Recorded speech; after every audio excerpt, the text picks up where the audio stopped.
আর্টিস্টরা তো ওরাও একই ভুক্তভোগী, কেন আমি ওদের সাথে থাকবো না? কিন্তু ওই যে মামুন ভাই যেভাবে হিসাব করে যে সুপারস্টার এক লেভেলে কি বলে ক্যারেক্টার আর্টিস্ট অনেক নিচে হিসাব করে না, এইভাবে আন্ডার এস্টিমেট করে না, যেটা একজন ডিরেক্টরের জন্য তার জন্য অসম্মানজনক, এটা আমাদের অসম্মানের কিছু না, সে কিন্তু নিজেকে তো সেই জায়গা থেকে আমি ওদের কথা চিন্তা করেছি, ওরা জুনিয়র আর্টিস্ট সবাই, কিন্তু আমি চিন্তা করেছি আমি ওদের সাথে থাকলে ওরা একটু শক্তি পাবে, সেই জন্যই কিন্তু ওদের সাথে আমার থাকা। পরবর্তী সময়ে আমাকে যখন যেতে বলেছে আমি বলছি টাকা নিলে সবাই একসাথে যাবো, কারণ আমি ওরকম একা একা যে টাকা নিতে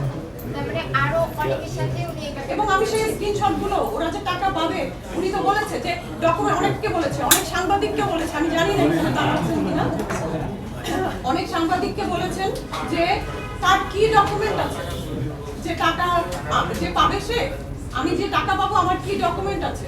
ঠিক আছে, আমি তো বললামই তাদের সিস্টেমটা কি, ডকুমেন্ট তারা রাখে না, ডিড তারা করে না, আমি টাকা পাই না, ভালো কথা, আমার কাছে ডিড নাই, কিন্তু তোমাদের কাছে অফিসিয়াল একটা এত বড় একটা প্রোডাকশন চালাও তোমরা, তোমাদের কাছে কি মানি রিসিপ্ট থাকবে না যে ওই আর্টিস্টকে টাকা পরিশোধ করে দিয়েছি? তোমরা দাও তাহলে সেগুলো, আমার টাকা যে পরিশোধ করা হয়ে গেছে বা অন্যান্যদের টাকা পরিশোধ করা হয়ে গেছে দাও তোমরা, সেই ডকুমেন্ট দাও। আমি না হয় মানে তোমাদের প্রমাণ দেখাতে পারলাম না, তোমাদের কাছে তো প্রমাণ থাকবে, তোমার তো একটা অফিস চালাও। আমরা আর্টিস্ট মানুষ 14 জায়গায় কাজ করি, আমাদের হয়তো বা নাও থাকতে পারে, তোমাদের সিস্টেমেই নাই, তাহলে তোমরা এইটার প্রশ্ন করো কি করে?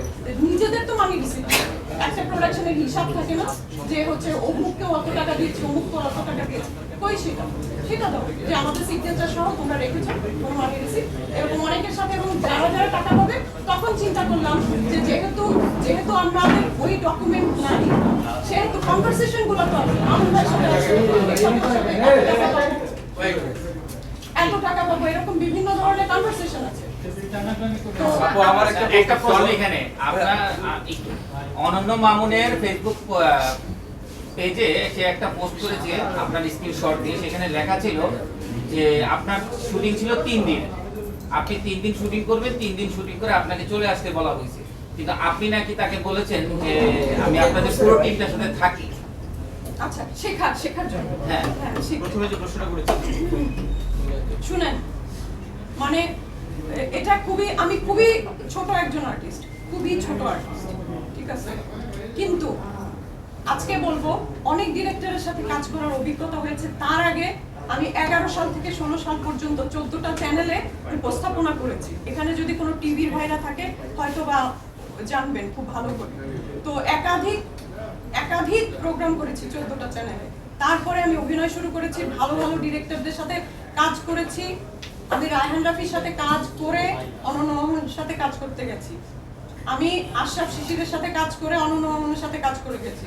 আমি শাহ আলম কিরণের সাথে কাজ করে অনন্য মামুনের সাথে কাজ করতে গেছি। শিহাব শাহিনের সাথে কাজ করে তার সাথে কাজ করতে গেছি। এরকম আরো আমি অনেকজনের নাম বলতে পারবো। তার কাছে আমার আসলে শেখার কিছু নেই। আমি এর সাথে গুগলের পোস্টের সাথে আমি একটা অ্যাড করতে চাই, এটা আমরা শুনতে চাই মামুর সাথে সে কি ব্যবহার করেছে। সে তার একটা হোয়াটসঅ্যাপ গ্রুপ আছে, সে এক জায়গায় লিখেছে যে আমি যদি পড়ে থাকি এরকম হবে যে আপনি আলোচনা থাকার জন্যই, আপনি কত বড় শিল্পী না, আপনি যখন ছবি নিয়ে এসে বলতেছেন আলোচনা থাকার জন্য, আসলে কি আলোচনা থাকার জন্য আপনি করছেন না তার অন্যায়ের প্রতিবাদ করছেন, সেটা বলুন। একদম স্ট্রেট কথা, আজকের দিনে আলোচনায় থাকার জন্য যেটাকে উনি মিন করতে চাচ্ছেন ভাইরাল, ওইটা হওয়া তুরি। আপনারা কি আশেপাশে দেখেন না যারা ভাইরাল হয় এদের মান সম্মান নাই, এরা মিডিয়াটাকে আরো ডুবাই দিচ্ছে। এটা হওয়া কি কোনো ব্যাপার? ওদের টেন্ডেন্সিটাই ওইটা, ভাইরাল হবে। তাতে আমি রাস্তায় উলঙ্গ হলাম, মানুষের সামনে মানে অপদস্থ হলাম, ওটাই তাদের মানে চার্ম, ওটাতেই চার্ম ফিল করে। তাতে করে ইন্ডাস্ট্রি ডুবে যায়, তলায় যায়, এটা তাদের দায়িত্বের মধ্যে পড়ে না। কিন্তু আমি দায়িত্বশীল একজন আর্টিস্ট, আমি অত বড় আর্টিস্ট না, কিন্তু আমি দায়িত্বশীল আর্টিস্ট। ভাইরাল হতে গেলে এই 11 সাল থেকে 2024 সাল পর্যন্ত কাজ করতেছি, এর ভিতরে ভাইরাল হওয়ার কি আমার সুযোগ আসেনি? অসংখ্য সুযোগ আসছে, সেটা কাজে লাগাতে গেলে কাজে লাগাতেই পারতাম, কোনো ব্যাপার না। এখনো পারে, এখানে বসেও যদি আমি একটা মানে ওই যারা ভাইরাল তাদের মতন একটা কিছু বলে ফেলি খুবই আমার দেখছি আরব খানের সাথে কিভাবে ভাইরাল হয়েছে আমরা দেখবো। হ্যাঁ, এখন আরব ওইটাই আমি আল্লাহর কাছে হাজার শুকরিয়া যে আমি ওই দুবাইতে উনি আমাকে নেননি। হ্যাঁ, এটা আমার কাছে এখন মনে হচ্ছে যে আল্লাহ তাআলার ব্লেসিং এটা আমার জন্য। আচ্ছা, আপু যেটা প্রশ্ন করছিলাম আপনাকে যে জাকিয়া বাড়ি মামার কথা উল্লেখ করছিলেন আপনি, সেটা একটু বলবেন? মমর সাথে মম ওখানে কাজ করতে গেছে, জানি না, এটা তো আমি একতরফা শুনেছি, আমি মমর কাছে শুনিনি, কিন্তু একজন শিল্পী হয়ে একজন শিল্পীর এই অপদস্থতা সেই সময় সত্যি খারাপ লেগেছে। একেবারে নাকি যেটা রাব্বানি বলছিলেন, রাব্বানি ভাই শুরু থেকে মম নাকি ওর সাথে খারাপ ব্যবহার করছিল। মমর কথায় তো এরকম কোথাও শুনি নাই যে ও একেবারে শুরু থেকে খারাপ ব্যবহার করবে, তোমরা ওর সাথে ভালো ব্যবহার করবে আর ও তোমাদের সাথে খারাপ ব্যবহার করবে। এত এরকম হলে এতদিন কাজ করতে পারতো সে? পারতো না। তারপরে গেল এটা নিয়ে রাব্বানির সঙ্গে ওর সাথে এরকম কুটখাট লেগেই আছে সারাক্ষণ, অ্যাসিস্ট্যান্টের সাথে মমর সাথে। শেষ যেদিন আমাদের শুটিং সেদিন কি যেন একটা মনে হচ্ছে যে তুমি আমাকে ওখান থেকে এই জিনিসটা এনে দাও, এই রাব্বানি ভাই ওর উপরে যেতে গেছে, ও যেতে গেছে, অকথ্য দুইজনের সাথে কনভারসেশন। তারপরে মামুন ভাইও চড়া হলো মামুর উপরে। কি মনে করছেন আর্টিস্টদেরকে? তারা তো আসলে কিছু মনে করে না। কি মনে করছেন এখানে আপনারা ছাড়া কি কাজ হতো না, হ্যান না তেন না, খুবই অসম্মানজনক অনেক কিছু হচ্ছে। তো তাদের সমস্যাটা হয়েছে ওইখানে। ওইটা হওয়ার পরে একটা মুভির তো অনেক কিছু থাকে, মমর আরো সিন ছিল, অনেক কিছু ছিল, ওকে না নিয়ে ওকে বাদ দিয়ে পরে কিছু সিন আমাকে দিয়ে করিয়েছে। সে দায় সেরেছে তার মুভির। সে বলছে যে আমার কারণে নাকি মমর সাথে সম্পর্ক খারাপ হয়েছে। এত মিথ্যার আশ্রয় কেন নিতে হবে? বিষয়টা এরকম ছিল। আপু আমার সর্বশেষ একটা প্রশ্ন, লাস্টের প্রশ্ন হচ্ছে, আপনি কি এমন কথা বলেছেন কিনা সাংবাদিকরা আপনার টাকা তুলে দিবে অনন্য মামুনের কাছ থেকে? কারণ এরকম একটা স্ক্রিনশট আমার কাছে এসেছে। ভালো হয়েছে। এই কথাটা আপনি যদি ক্লিয়ার করবেন জায়গাটা। আর সেকেন্ড হচ্ছে, সাংবাদিকদের যে এই বিষয়টা নিয়ে প্রেস কনফারেন্স তাদের অনুরোধে বা এই ধরনের কথা এসে বেড়াচ্ছে আর কি আপনার স্ক্রিনশটটা, এই জায়গাটা যদি ক্লিয়ার করবেন, তারা যদি বলে থাকে কোন সাংবাদিকরা বলেছে আপনার টাকাটা তুলে দিতে? মানে এটা সব জনরে চলে গেছে। আমি জানি, আমি দেখেছি। আমি একটু এদের সাথে অ্যাড করতে চাই।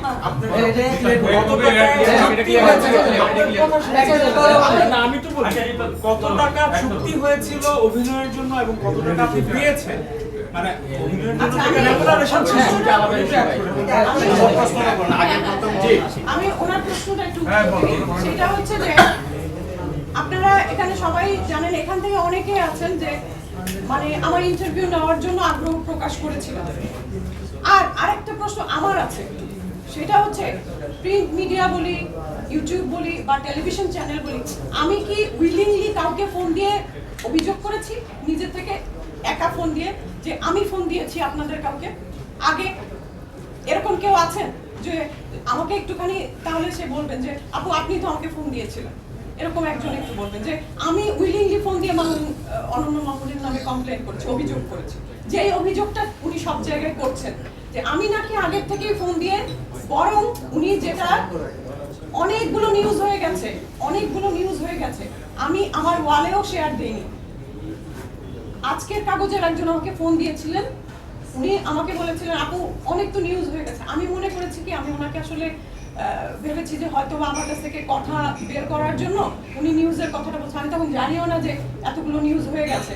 আমি বললাম না ভাই, বিষয়টা এরকম, কিন্তু নিউজ করেন না, এগুলা চাচ্ছি না। দরদ এখনো রিলিজ হয় নাই, বিশ্বাস করেন। আমি কিন্তু তখনও আমি এই স্টেপের মধ্যে যেতে চাই না যে ঠিক আছে আমার স্ট্যাটাসটা দেখে যদি সে একটু শুধরায়,